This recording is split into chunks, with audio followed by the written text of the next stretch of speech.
Hey guys, first of all, I want to apologize for my voice. Got a bit of a cold, still trying to battle and recover from it, so it might go in and out in this video, as well as sound a bit scratchy and a little bit off, so sorry for that. Secondly is I may ramble. This is just a impromptu video talking about Fuji rumors, so I may go out in left field. If that's not your thing, I understand and click away. Hopefully you guys will sit and watch the video and leave your comments below. I'd really appreciate that. I'd love to hear what you guys think about what I'm about to talk about. So let's get into it. Fujifilm X-T4 and XH2. There's a lot of rumors floating around. If you guys don't know already, I love Fuji. I have a Fuji X-T2. I've owned a Fuji camera or an X-T2 ever since it first came out. It's been about 3 years now, and since then I picked up about 6 or 8 lenses. About most of those are from Fujifilm. A couple other ones were manual lenses, Rokinons, outside of the Fuji line. But love the camera, what it provides as far as the form factor, and I just love to use it. The image quality is great. The out of camera JPEGs I love, especially when you go on family vacations. You don't have to spend your whole days in Lightroom getting the pictures to look good. So there's many reasons. Won't get into those. That's for a separate video. It's probably been done 100 times over. But I love my Fuji X-T2, and when the X-T3 was launched, I just didn't get excited about it. When I seen the specs, I was like, eh. I actually pre-ordered it, and then I canceled my pre-order. Two big reasons why. First of all is IBIS, or in-body stabilization. They don't have it on the XT series. All the competitors do. Hell, even Nikon has it now. And Fuji's response was they couldn't fit it into that body. They also, for a big negative for me, was the sensor image quality. We had a new sensor with the XT3. It was a couple megapixel bump, and it was backside illuminated. I was very excited about this. I thought maybe a stop and a half, low light performance increase, increase high dynamic range, because that's what some other competitors are seeing when they go to the backside illuminated or BSI sensor, and unfortunately we didn't see that. And people did side by sides, and the XT3's new sensor, I mean, it was like you couldn't tell the difference. I mean, if you like crazy pixel peeped on some of the software, I know Lightroom you couldn't tell at all, but Capture One, I've seen a couple, you could barely pick it out, some differences. But for the sake of conversation, it was the same image quality. So we got a new sensor, but no image quality bump, which kind of sucked. And for those two reasons, there's some other reasons, but those were two the big ones. If they would have had those two, Fuji would have had my money. So I held off. Essentially, the XT3 is their claim to fame is performance. It's faster in every way, of course.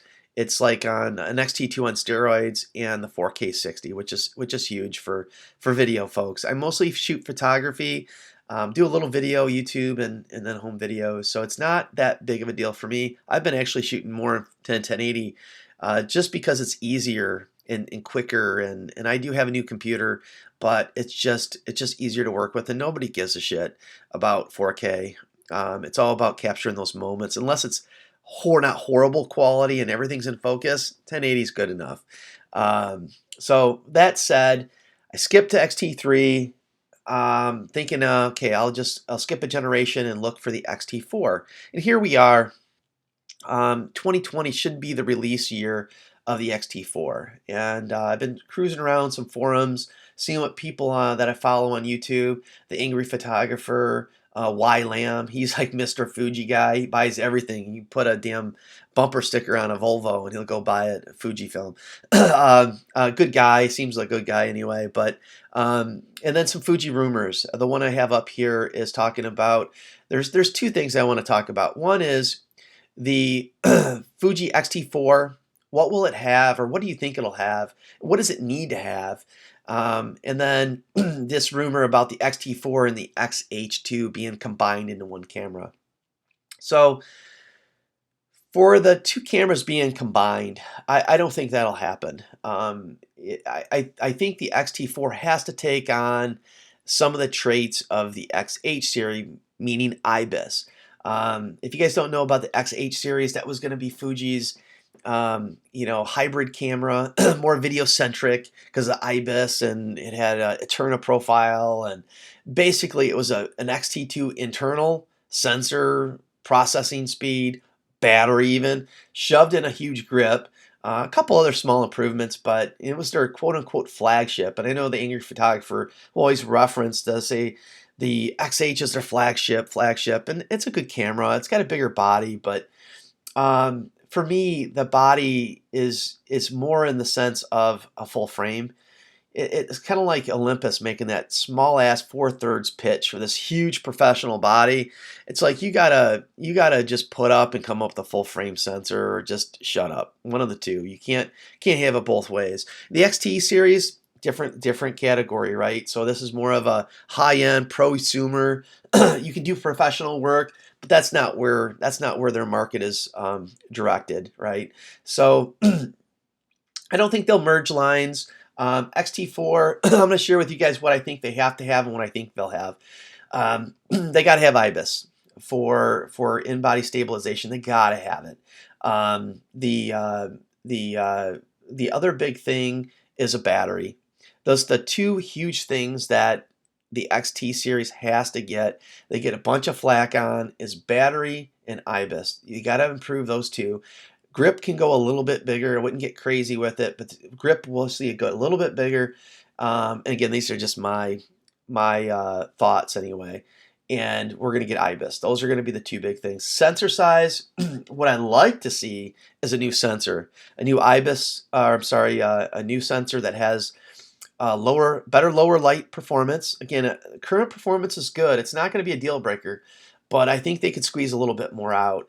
Especially when they went to a BSI sensor, and we didn't see any improvement. So hopefully a new sensor or a tweaked sensor to get another stop or so, just so it can kind of better compete with some of the full frames. It does compete now, but even on a better playing field, I think it needs a little help. So let's talk about the XH series, what I think will happen to that. I'm not a fan of the XH series. For the major reason is the sensor size. It's just too damn big of a camera for a crop sensor. I think it's going to go one of three ways. Okay, either they just kill it off, and Fuji, the company, has stated as of recently they're not killing it off as of yet. They're still going to have the XH line, but it already missed its generation cycle. So they either have something big in the works, or they're going to discontinue it. Again, the three options I think will be discontinue straight up.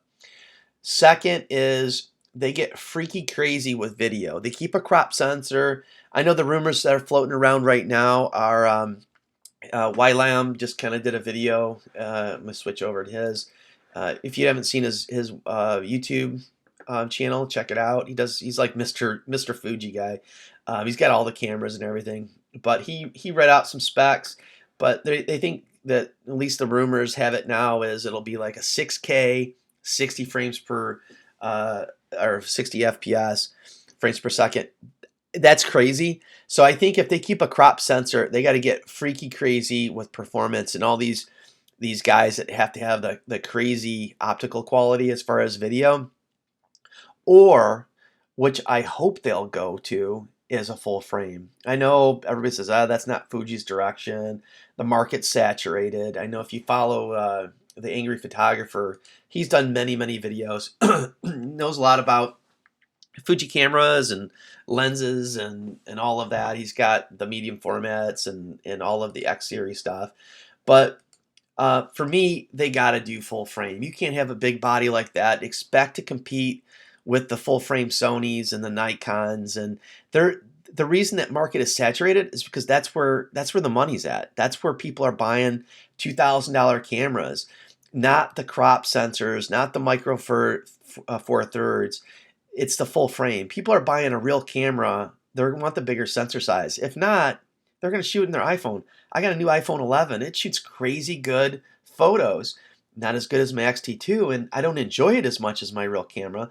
But you got to admit the quality of these little small sensors on these cameras or camera phones or smartphones have come way since years past. So I think full frame's where it's at. Yeah, it's saturated, but Fujifilm, you got your presence in the medium format market, so people know you're serious. They know you can make crazy ass good glass. You do it full. You do it for the crop sensor. You do it for medium format. You do it for the cinema line. So they know that if you come out with a full frame, people are gonna buy it. I mean, you have the controls, you have the form factor. It's cool looking as shit. You put a big battery in that thing, drop a full frame sensor, and you'll be selling them all day long. I know that their focus is medium format, and I think that was a smart move. But now that you got that line going, um, why not branch into the full frame and just do a trifecta and clean house? I think that's what Fuji needs to do, and I hope that's the reason that they're holding the production of the XH series. Hopefully they'll come out and say, okay, we're going to dominate this market. Here's our offering, and lead the pack, not follow it. The XH1, it followed pack. It followed the pack. You cannot do that. Sony launched the A7 III and the Fuji X or H, the XH1 just got put off into the dust and sent out to the pasture. That's just how it works. So that's my take, guys. I wonder how you feel about this. I would love to hear what you think about the XT4 specs, what you think we'll see, what you hope we'll see, and then what do you think they'll do with the XH series? Will they kill it off? Will they make a crazy video camera out of it and have it really true to its name about the video centric? Or will they do what everybody wants them to do, even non-Fuji shooters? They even see some of the pros. Yeah, Fuji was a full frame, I'd shoot them. Um, just because they have medium format does not mean people want to go to medium format. It's great. It's got high dynamic range. It's all that, but it's not in the same competition as the full frame market. I think crop is a different story. Crop sensors, they do compete between full frame. And I think there's a big market segment that's waiting to be had. Yeah, a lot of competition, but hell, if you got a good product, you can compete, and you can not only compete, you can take on some of that market segment because that is the biggest up for grabs. So please, guys, leave in the comments below. Tell me what you think. I'd love to hear from you, and thanks again. Take care. Bye.